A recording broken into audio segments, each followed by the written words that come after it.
Guys, मैं अंजलि राजन से एक बार फिर आप सबके सामने नो स्वेट लर्निंग में आपका बहुत बहुत स्वागत है। गाइस, आज की इस वीडियो में हम सीखेंगे ABCD। ऑफ कोर्स, क्योंकि किसी भी लैंग्वेज को सीखने के लिए उसकी वर्णमाला तो सीखनी पड़ेगी ना। वीडियो को एंड तक देखिए, जरूर कुछ ना कुछ नया सीखेंगे। चलिए मेरे साथ। आइए पहले ये जान लेते हैं कि अल्फाबेट होता क्या है। अल्फाबेट हम क्यों पढ़ते हैं? अल्फाबेट होता है या अल्फाबेट्स? चलिए मुझे एक बात बताइए। हिंदी एक भाषा है, उसकी एक वर्णमाला होती है, क ख ग घ अण, एक ही वर्णमाला होती है। सेम उसी तरह तमिल एक भाषा है, उसकी भी एक वर्णमाला होती है। एक भाषा की एक ही वर्णमाला होती है। वर्णमाला मीन्स अल्फाबेट और वर्णमालाएं मीन्स अल्फाबेट्स। अब इंग्लिश भी एक भाषा है, उसकी भी एक वर्णमाला होती होगी जिसमें सारे लेटर्स आते होंगे, तो इसका मतलब यहाँ एस नहीं आएगा। ठीक है, ये जो जितने भी ABCD Z तक होते हैं ना, ये सब अल्फाबेट्स नहीं होते, ये होते हैं लेटर्स। ठीक है, अल्फाबेट्स नहीं होते। ये ना बिल्कुल एक क्लास की तरह है। सपोज 4th क्लास है जिसमें 26 स्टूडेंट्स हैं। अब 26 स्टूडेंट्स तो हो गए लेटर्स और 4th क्लास हो गए अल्फाबेट। मतलब alphabet is a group of letters और symbols of a language. Alphabet किसी लैंग्वेज का, किसी एक भाषा के जो जितने भी लेटर्स होते हैं ना, उनका ग्रुप होता है अल्फाबेट। ओके, और हम इन्हें पढ़ते क्यों हैं? सिंपल, ताकि हम इन्हें डिकोड कर सकें, लेटर्स को सुनकर समझकर लिख सकें। आई होप आप समझ गए। चलिए आगे चलते हैं। गाइस, इंग्लिश में टोटल 26 अल्फाबेट्स होते हैं। Sorry, my mistake. English alphabet में टोटल 26 लेटर्स होते हैं। ठीक है, इनको दो ग्रुप्स में बांटा जाता है, वॉवेल्स एंड कॉन्सोनेंट्स। 5 हमारे वॉवेल्स होते हैं और बाकी जो बचे हुए 21 लेटर्स हैं वो हमारे कॉन्सोनेंट्स होते हैं। वॉवेल मतलब स्वर, मात्राएं, और कॉन्सोनेंट्स मतलब व्यंजन। गाइस, ये हमारे इंग्लिश अल्फाबेट के कैपिटल लेटर्स हैं, मतलब बड़ी ABCD।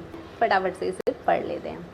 A for apple, B for ball, C for cat, D for dog, E for elephant, F for fish, G for grapes, H for hen, I for ice cream, J for joker, K for kite, L for lion, M for monkey, N for nose, O for owl, P for parrot, Q for queen, R for rose, S for ship, T for tiger, U for umbrella, V for van, W for watch, X for x-ray, Y for yellow and Z for zebra।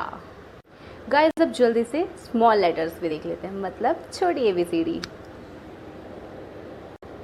A, B, C, D, E, F, G, H, I, J, K, L, M, N, O, P, Q, R, S, T, U, V, W, X, Y, Z।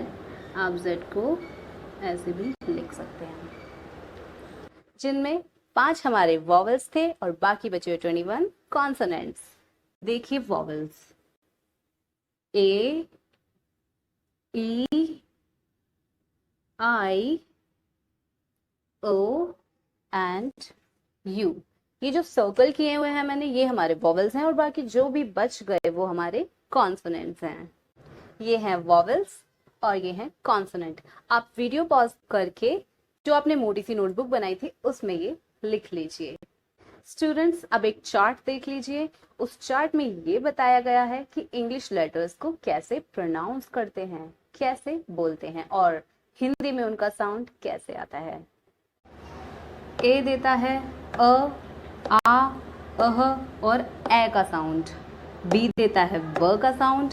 सी देता है क, और स का sound, D देता है the और ड का साउंड, ई देता है छोटी ई और छोटे ए का साउंड, एफ देता है फ का साउंड, जी देता है ग और ज का साउंड जैसे ग्रेप्स और जिंजर, एच देता है ह का साउंड, आई देता है ई का साउंड, जे ज का साउंड देता है, के क का साउंड, एल ल, एम म, एन न का, अणा का और अंगा खाली का साउंड देता है, ओ औ का साउंड देता है, पी प का साउंड, क्यू क, आर र का साउंड, एस स का साउंड, टी त और ट का साउंड देता है, यू अ, छोटा ऊ, बड़ा ऊ और यू का साउंड देता है जैसे यू अम्ब्रेला, बड़ा ये वाला यू जो है ये देता है यूनिट का साउंड,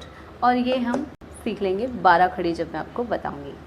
वी देता है व का साउंड, डब्ल्यू देता है व का साउंड, एक्स देता है क्स और क्ष का साउंड जैसे एक्सरे और लक्ष्मी जब हम लिखते हैं तो वहाँ पर एक्स लगाते हैं तो वहाँ पर वो क्ष का साउंड दे रहा है।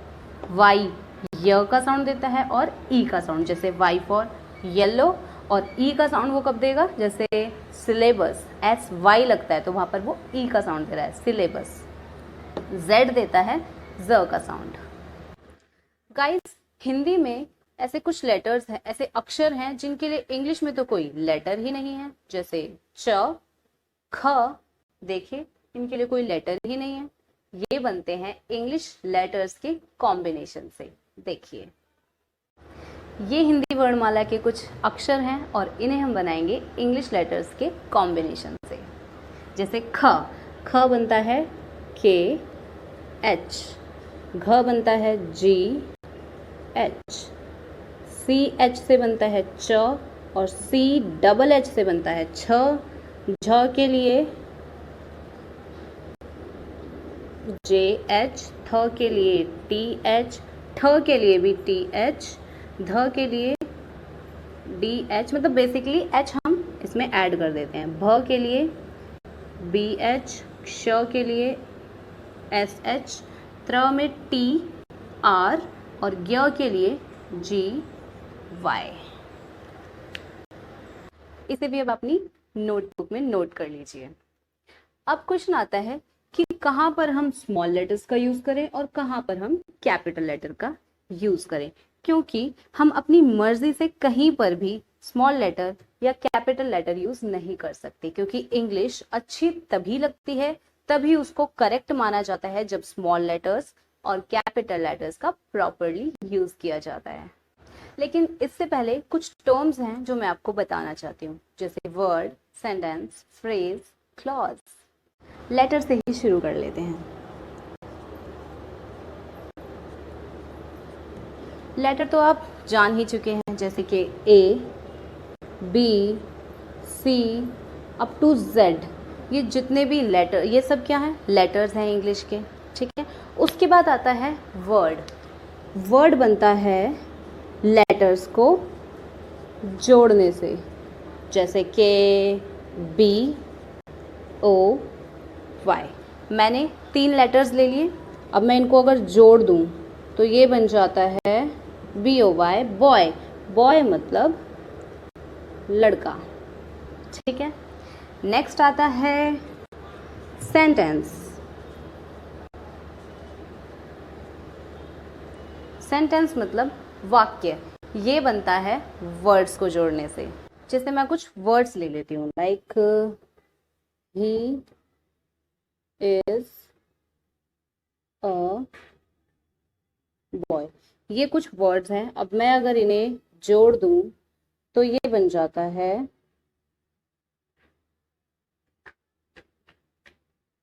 ही इज अ बॉय, वह एक लड़का है। वर्ड्स को जोड़ने से एक सेंटेंस बन गया, एक वाक्य बन गया। इसके बाद आता है फ्रेज।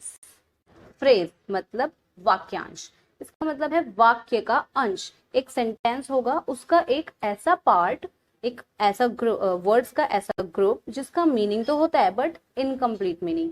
जैसे हम एक सेंटेंस ले लेते हैं, he is at the door. ये एक पूरा सेंटेंस है, इसका मैंने सिर्फ एक पार्ट लिया, एट द डोर, जिसका मतलब होता है दरवाजे पर। ठीक है, ये इसका मतलब है। मतलब कि सेंटेंस का एक ऐसा पार्ट जिसका मीनिंग तो है परंतु अधूरा मीनिंग, इनकम्प्लीट मीनिंग है उसका। ठीक है, ये हमारे फ्रेज होते हैं। नेक्स्ट आता है क्लॉज। क्लॉज होता है, क्लॉज भी सेंटेंस का पार्ट होता है, बट वो क्या है, वो पूरा मीनिंग रखता है अपने आप में।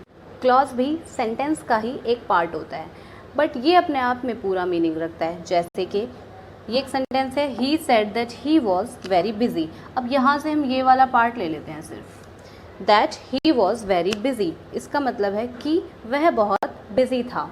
मतलब ये सेंटेंस का ही पार्ट है लेकिन मीनिंग तो पूरा रख रहा है। ठीक है, तो फ्रेज और क्लॉज में सिर्फ इतना फ़र्क है कि फ्रेज इनकम्प्लीट मीनिंग रखता है और क्लॉज कंप्लीट मीनिंग देता है, लेकिन दोनों सेंटेंस के ही पार्ट होते हैं। ओके, नेक्स्ट है पार्ट ऑफ स्पीच। इसके बारे में डिटेल में नेक्स्ट टाइम पढ़ेंगे।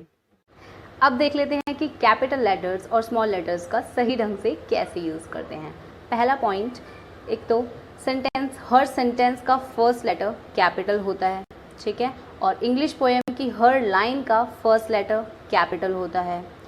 मंथ्स नेम होते हैं जनवरी, फरवरी, मार्च, इन सब का फर्स्ट लेटर कैपिटल होता है, महीनों के नाम। और सप्ताह में 7 दिन होते हैं, संडे, मंडे, ट्यूसडे, वेंसडे, सबका फर्स्ट लेटर कैपिटल होता है। भगवान और भगवान के लिए यूज होने वाले प्रोनाउन मतलब सर्वनाम का फर्स्ट लेटर कैपिटल होता है।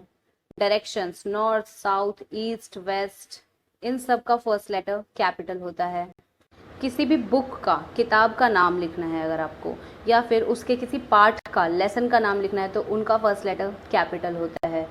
किसी वर्ड पर आप रीडर का, जो रीड कर रहा है, उसका ध्यान, उसकी अटेंशन चाहते हैं, अट्रैक्ट करना चाहते हैं, तो उस वर्ड को कैपिटल में लिखते हैं। पूरा ही वर्ड कैपिटल में लिख दो या वर्ड का फर्स्ट लेटर कैपिटल में लिख सकते हैं।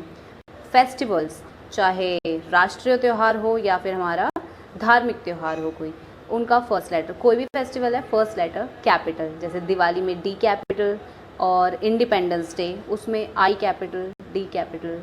किसी भी व्यक्ति का नाम, जगह का नाम, इमारतों का नाम और नदियों का नाम, पर्वतों का नाम, ये सब कैपिटल लेटर्स में आता है। महासागरों का नाम, देश का नाम, न्यूज़पेपर का नाम, इन सब का फर्स्ट लेटर कैपिटल होता है। नेक्स्ट, जब किसी के कहे हुए हमें वर्ड्स हमें एज इट इज लिखने हैं तो उनका फर्स्ट लेटर कैपिटल होता है। अब जल्दी से 12 खड़ी देख लेते हैं। डोंट वरी, पूरी 12 खड़ी पढ़ने की ज़रूरत नहीं है, मैं आपको सिर्फ एक लाइन बताऊंगी, क से कबूतर वाली लाइन। उसके बाद बाकी सारे की आप खुद कर सकते हैं। जैसे क से कबूतर, क कैसे लिखते हैं हम, देखिए, के ए, क्योंकि किसी कॉन्सोनेंट को अकेले नहीं बोला जा सकता, उसके साथ वॉवल की ज़रूरत होती है। तो के ए क, का बनाना है तो के डबल ए, की में के आई, और बड़ी ई की मात्रा के लिए डबल ई, के यू, छोटे ओ की मात्रा के लिए यू, और ए की मात्रा के लिए के ई, ए की मात्रा के लिए के ए आई, ओ की मात्रा के लिए के ओ, और औ की मात्रा के लिए के ए यू, कंग के लिए के ए एन, और कह के लिए के ए एच। इसी तरह आप ख का भी बना सकते हैं, बस ख के लिए के एच और ए लगा देंगे तो ख। आ बनाना है तो के एच डबल ए, ऐसे ही खी के लिए के एच आई, ऐसे ही आप सारे कर सकते हैं। इंग्लिश लेटर्स को लिखने की प्रैक्टिस के लिए आप ऐसी कॉपी का यूज़ कीजिए, लाइंस वाली कॉपी का। इससे आपकी हैंडराइटिंग बहुत इंप्रूव हो जाएगी। इस वीडियो को ज़्यादा ड्रैग नहीं करेंगे। अगर आपको हैंडराइटिंग इंप्रूव करनी है या कर्सिव हैंडराइटिंग सीखनी है तो आप मुझे कमेंट सेक्शन में ज़रूर बताएं, इसके लिए सेपरेट वीडियो बनाएंगे। बस आपको करना क्या होगा, like, subscribe, share and comment तो करना ही है, साथ में टिप्स को फॉलो भी करना होगा। Thank you so much for watching me. God bless you. Take care. Bye bye.